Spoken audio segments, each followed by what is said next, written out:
دوستو بگ سوچوں میں خوش آمدید۔ یہ بات ہے اکتوبر 1956 کی، جب آخری سانسیں لیتی ہوئی دو کالونیل پاورز برطانیہ اور فرانس اور ان کے ساتھ اسرائیل نے مصر پر حملہ کر دیا اور دنیا کو سیکنڈ ورلڈ وار کے بعد ایک اور جنگ کے دہانے پر پہنچا دیا۔ تاریخ میں اس واقعے کو سوئز کرائسس کے نام سے جانا جاتا ہے۔ یہ حملہ کیوں کیا گیا؟ اس حملے نے اس وقت سرد جنگ کے اتحادیوں کے آپس میں تعلقات کیوں خراب کیے اور اس کرائسس میں سوویت روس اور امریکہ کا کیا کردار رہا؟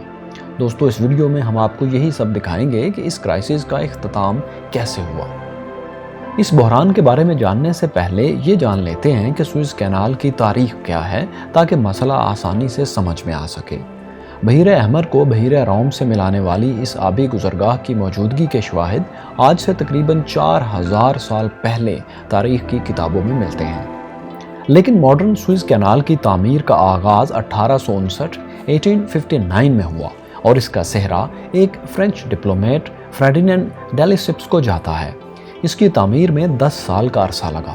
120 میل لمبی اس طویل آبی گزرگاہ نے یورپ سے ایشیا تک کا سفر افریقہ کے گرد چکر کاٹ کر ہونے والے سفر کے مقابلے میں 5000 نوٹیکل مائلز کم کر دیا۔ یہ کینال ایک پرائیویٹ سوئز کینال کمپنی کی ملکیت تھی اور اس کمپنی کے زیادہ تر شیئرز فرانس اور مصر کے پاس تھے۔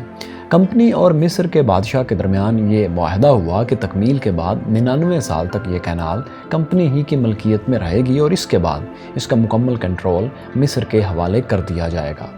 1869 میں سوئز کینال کی تعمیر مکمل ہوئی اور اسے جہاز رانی کے لیے کھول دیا گیا۔ 1875 میں مصر کے بادشاہ اسماعیل پاشا نے قرضوں کی ادائیگی کے لیے مصر کے تمام ملکیتی شیئرز برطانیہ کو فروخت کر دیے، جو کہ کل ملکیت کا 44% تھے۔ یوں اس کینال پر مصر کا حق ملکیت بالکل ختم ہو گیا۔ دوستو آپ کو ایک دلچسپ بات بتائیں کہ برطانیہ اپنے مفادات کی وجہ سے شروع میں اس کینال کی تعمیر کی شدید مخالفت کر رہا تھا، لیکن کینال بننے کے بعد اس کی تجارت کا بڑا حصہ اسی کے ذریعے ہونے لگا اور اب وہ اس کی ملکیت بھی حاصل کرنا چاہتا تھا۔ اسے یہ موقع 1875 میں شیئرز خریدنے پر مل گیا۔ 1882 میں مصر برطانیہ کی ایک کالونی بن گیا اور کینال کا تقریباً مکمل کنٹرول برطانیہ کے پاس آ گیا۔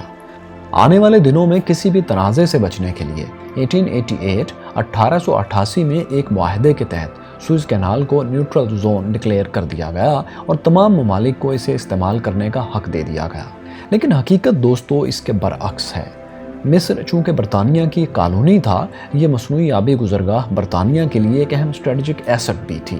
انہوں نے اپنے اس ایسٹ کا خوب فائدہ اٹھایا اور وہ جنگ عظیم اول فرسٹ ورلڈ وار کے دوران اپنے اتحادیوں کے علاوہ دوسرے بحری جہازوں کو یہاں سے گزرنے نہیں دیتا تھا، ان پر پابندی تھی۔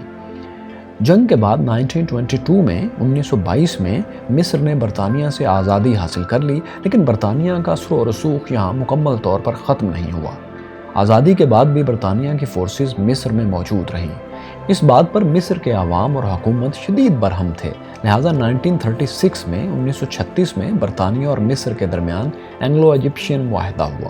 معاہدے میں یہ طے پایا کہ برطانیہ سوئز کینال کی حفاظت پر مامور افواج کے علاوہ اپنی افواج اگلے 20 سال میں مصر سے نکال لے گا۔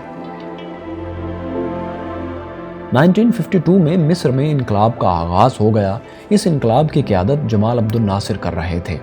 1954 میں وہ مصر کے وزیر اعظم بنے۔ جمال عبد الناصر مصر میں بیرونی مداخلت کے شدید مخالف تھے اور انہوں نے مصری عوام سے وعدہ کیا کہ وہ انہیں بیرونی مداخلت سے نجات دلائیں گے۔ اس کے ساتھ ہی انہوں نے عوام سے دریائے نیل پر اسوان ڈیم کی تعمیر کا وعدہ بھی کیا۔ اس دوران چونکہ مصر اور اسرائیل کے تعلقات بھی خراب چل رہے تھے، مصر نے اسرائیل کے لیے آبنائے تیران بھی جہاز رانی کے لیے بند کیا ہوا تھا۔ اس صورتحال میں انہوں نے امریکہ سے ہتھیاروں کی مدد مانگی، لیکن امریکہ چونکہ اسرائیل کا ایک قریبی حلیف ملک تھا، دوست ملک تھا، لہٰذا انہوں نے مصر کو ایسے کسی بھی ہتھیار دینے سے انکار کر دیا جنہیں وہ اسرائیل کے خلاف استعمال کر سکے۔ البتہ امریکہ اس بات پر ضرور رضامند تھا کہ وہ مصر کو اسوان ڈیم کی تعمیر کے لیے فنڈز دے گا، بلکہ برطانیہ نے بھی مصر کو ڈیم کی تعمیر کے لیے فنڈز مہیا کرنے کی یقین دہانی کروا رکھی تھی۔ امریکہ کے ہتھیار دینے سے انکار پر جمال عبد الناصر شدید ناراض ہوئے اور انہوں نے چیکوسلواکیہ سے جدید ہتھیاروں کی ڈیل کر لی۔ چیکوسلواکیہ چونکہ کمیونسٹ سوویت یونین کا اتحادی تھا اور امریکہ اس ڈیل کو پسند نہیں کر رہا تھا، لہٰذا امریکہ اور اس کے اتحادی برطانیہ نے ڈیم کی تعمیر کے لیے فنڈز دینے سے بھی انکار کر دیا۔ اب جمال عبد الناصر کے پاس ڈیم کی تعمیر کے لیے کوئی آپشن نہیں بچا تھا اور انہیں برطانیہ کی افواج کی مصر میں موجودگی پر پہلے سے ہی شدید تحفظات تھے، لہٰذا انہوں نے 26 جولائی 1956 کو اعلان کر دیا کہ وہ سوئز کینال کو نیشنلائز کرنے جا رہے ہیں اور اس سے حاصل ہونے والے منافع کو ڈیم کی تعمیر پر استعمال کیا جائے گا۔ یہ ایک خطرناک اور طاقتور قدم تھا جو کہ انہوں نے اب بہرحال اٹھا لیا تھا، اس کے کچھ نہ کچھ نتائج تو ضرور ہونا تھے۔